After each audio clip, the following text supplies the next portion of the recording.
Good evening, everybody. Good evening. It is today, April 8th. Day 8. Day 8. Oh my God. Okay, we're doing okay still, though. We're really doing okay. Wait, I got a remark that someone said take my glasses off. I think that was Greg Winter. I got a tip for Greg Winter. Keep your head down when you're swinging, buddy. Okay, so we put out a little Facebook message earlier today that you were going to get to see us at our storage unit. Unfortunately, there were a few words used during that experience that need to be edited. I have to edit the video. Edit him, not me. The video was like 10 minutes long, but after I edit all the language out of it, it's only probably a 2-minute video. Yeah, it's going to be pretty short. So, but we made some progress. I will say that much. We got two white boys. Get that dog over there. You're going to get it, and you're coming up.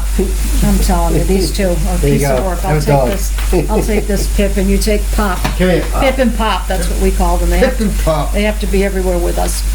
So I called and said, just exploring my options, and she said, well, she started reading from her script, which was basically needing me to say how I've been affected by COVID-19. Well, in fairness, right now I haven't been. I'm very, very blessed and lucky. But my real estate business will be affected, most likely, because we're a little slower in the sales part of our business. So I said I'm anticipating a slower month of April due to all this. And she said, okay, so you were affected by COVID-19. So in other words, she wanted me to say the words, yes, my income has been affected by COVID-19. So it's really important for you to know you have to have a case. It can't be just, I'm calling because I'd like to have a forbearance on my mortgage or my car payment or my credit card payment. You have to have a reason. So at the very least, have a reason. So this is the clause I wanted to read to you, and I want to talk to you about the difference between forbearance and forgiveness. Okay? Forgiveness of a loan is just what it says. They're going to forgive a certain number of payments. That's not what's on the table right now. So people have to be really cautious to not think that you're getting anything for free. There's no free lunch, okay? What you are going to get is a reprieve for a couple of months as we go through this. So the words you're looking for are forbearance or forgiveness. Those are two key words. There is a totally difference between those two words. And right now we're not seeing anything or hearing anything about forgiveness, but we are hearing about forbearance. So she said, what I'm able to offer you I said, I don't want any harm done to my credit. I have a really good credit score. We've worked really hard to get. We don't want to lose that. So tell us how to handle that. She said, this will have no effect on your credit score at all. I said, would you be willing to put that in writing? I don't want to find out later that I have 2 late payments because I chose to take advantage of the forbearance. So, well, we don't do that, then it's not something I'm going to sign. So, long and short, I want to read you this clause.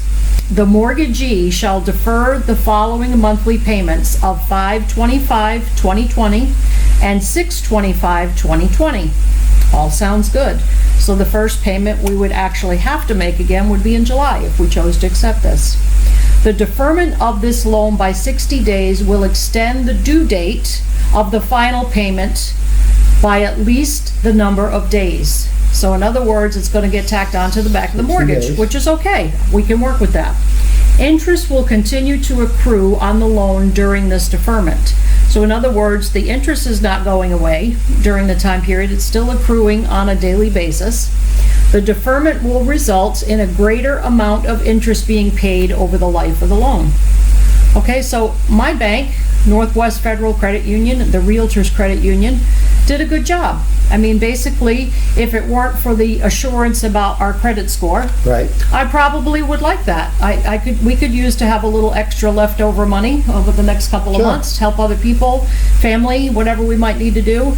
But it's super important that you read.